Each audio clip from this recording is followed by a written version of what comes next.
दोस्तों, मेरे चैनल को जरूर सब्सक्राइब करें। आपका बहुत बहुत धन्यवाद। बहुत दिन पुरानी बात है। एक जंगल में एक लोमड़ी रहती थी। वो इतनी चालाक थी कि अपनी शिकार और भोजन के लिए पहले तो वह जानवरों से दोस्ती करती और फिर मौका पाते ही उन्हें मारकर अपनी दावत बनाती। उस लोमड़ी की इसी आदत की वजह से उसे सभी दूर रहते थे। एक दिन उसे कहीं भोजन नहीं मिला तो वह दूर तक शिकार की तलाश में निकल पड़ी। उनके नजर एक तंदुरुस्त बंदर पर पड़ी। वह बंदर पेड़ पर चढ़ा हुआ था। वह लोमड़ी बंदर को देखकर सोचने लगी, इतना अच्छा और तंदुरुस्त बंदर है, अगर ये मेरे हाथ लग जाए तो कितना स्वादिष्ट भोजन मिल जाएगा मुझे।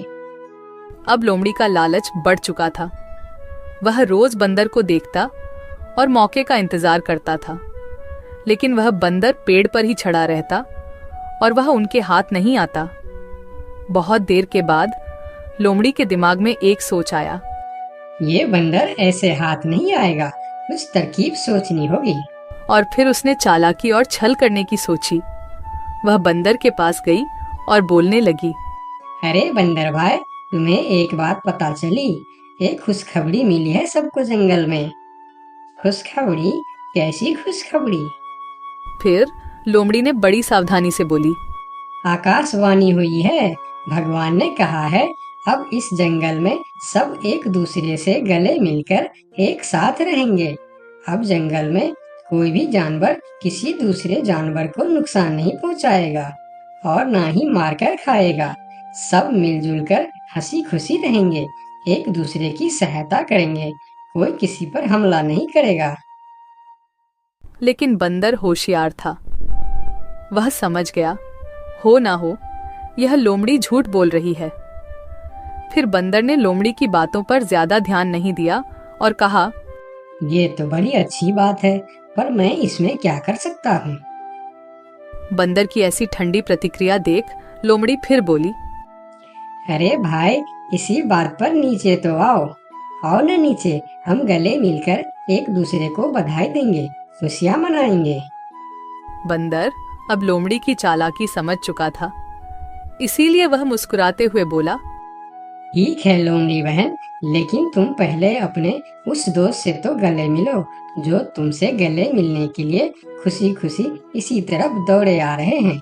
मुझे वह पेड़ से दिख रहा है। लोमड़ी हैरान होकर पूछा, मेरे दोस्त? कौन सी दोस्त?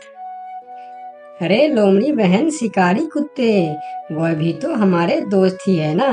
वह भी शायद तुम्हें बधाई देने आ रहे हैं। शिकारी कुत्ते का नाम सुनते ही लोमड़ी थर-थर कांपने लगी।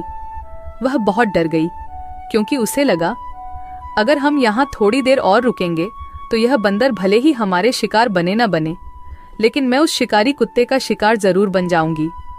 इसलिए उसने अपना जान बचाना ही भला समझा और वहां से भागने लगी। और फिर बंदर ने लोमड़ी को हंसते हुए कहा, अरे बहन, कहाँ भाग रही हो? अभी तो हम सब दोस्त है ना, तो डर किस बात का? थोड़ी देर रुको। अरे रुको तो सही। फिर लोमड़ी थोड़ी रुकी और बोली, अरे भाई, दोस्त तो है, लेकिन शायद शिकारी कुत्ते को ये खबर नहीं मिली होगी।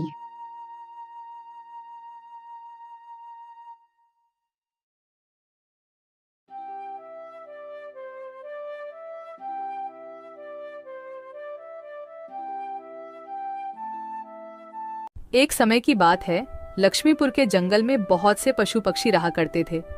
उसके बीच रंगीला नाम का एक बड़ा ही नेक हिरण भी रहता था।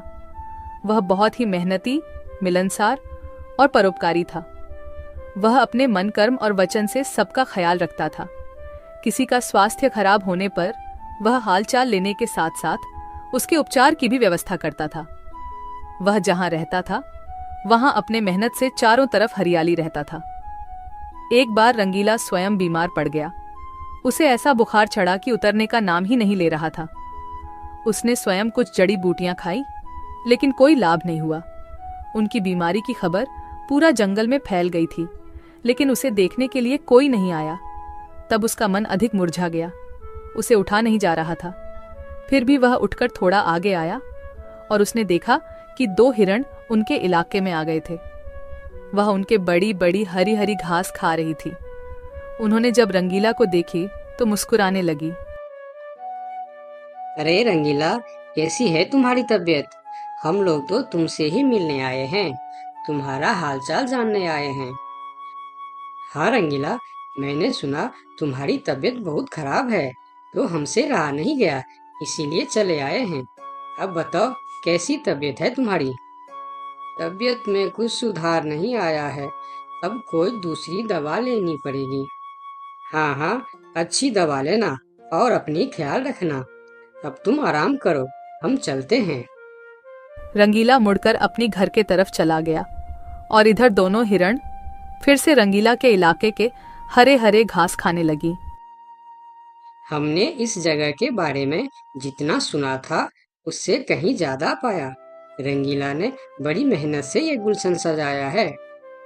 चारों तरफ हरियाली ही हरियाली है। देखकर और खाकर तबीयत खुश हो गई। अभी पेट भरकर खा लेता हूँ, फिर कल रंगीला से मिलने के बहाने आ जाऊंगा। हमें रंगीला से क्या काम, हमें तो यह हरियाली खींच लाई है। चलो, हम फिर कल आएंगे रंगीला से मिलने के बहाने। जब दोनों हिरण का पेट भर गया तब वह वहां से चले गए और अपने इलाके में जाकर वह रंगीला के इलाके के हरे हरे घास के बारे में तारीफ करने लगे। अरे भाई, यहाँ सूखे घास खाकर पड़े हो, वहाँ जाओ रंगीला के दरबार में, रंगीला का हालचाल पूछो और पेट भर के हरे हरे घास खाओ। बहुत अच्छा है रंगीला, उसके बीमार होने पर भी हमें हरे हरे घास खाने के लिए मिल रहे हैं। रंगीला बहुत अच्छा है, बड़ा ही नेक हिरन है, उसके बीमार होने पर भी हमें हरे हरे घास खाने के लिए मिल रहा है। इससे अच्छी बात और क्या हो सकती है। वहां बहुत सारे हिरण की टोली बन गई। वह सब रंगीला के पास पहुंच गए और रंगीला का हालचाल पूछने लगे। पहले तो रंगीला को इस बात की बहुत खुशी हुई कि कितने सारे लोग इनके हालचाल पूछने आ गए, लेकिन उसके बाद का नज़ारा देखकर रंगीला का सर चकरा गया। सारे हिरण उनके इलाके के घास खाने में जुट गए थे। कुछ हिरण तो फल भी खा रहे थे। उनके पास सर उठाकर इधर उधर देखने की भी फुर्सत नहीं थी। रंगीला बेचारा मन ही मन सोचने लगा कि यह लोग मेरे पास 2 घड़ी भी नहीं रुके और घास खाने में जुट गए। अगर यही हाल रहा तो मेरे इलाके के सभी घास खत्म हो जाएंगे, मेरे खाने के लिए भी कुछ नहीं बचेगा। लेकिन उसके थोड़ा देर बाद ही उनका मित्र भालू वहां आ गया। उसके आने में देर हो गया था। माफ करना दोस्त, मुझे आने में देर हो गई है। तुम्हारे लिए औषधि लाने बहुत दूर चला गया था। औषधि तो मिल गई, लेकिन आने में थोड़ी देर हो गई। ये जड़ी बूटी तुम जल्दी खा लो और जल्दी से ठीक हो जाओ मेरे दोस्त। रंगीला ने वह औषधि खाई और कुछ देर बाद ही उसे आराम मिलने लगा। उसका दोस्त भालू उनके साथ ही रुका रहा और 2 दिन के बाद रंगीला का तबीयत ठीक हो गई। लेकिन उनके खाने के लिए न कोई घास बचा था, न कोई फल बची थी। उनकी सारी मेहनत पर पानी फिर गया था। वह बहुत उदास हो गया।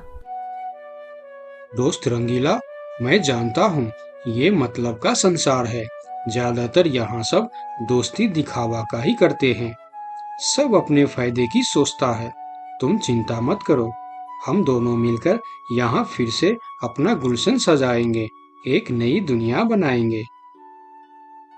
इस कहानी से हमें यह सीख मिलती है कि मन में कपट रखने वाला मित्र शत्रु से भी ज्यादा खतरनाक होता है।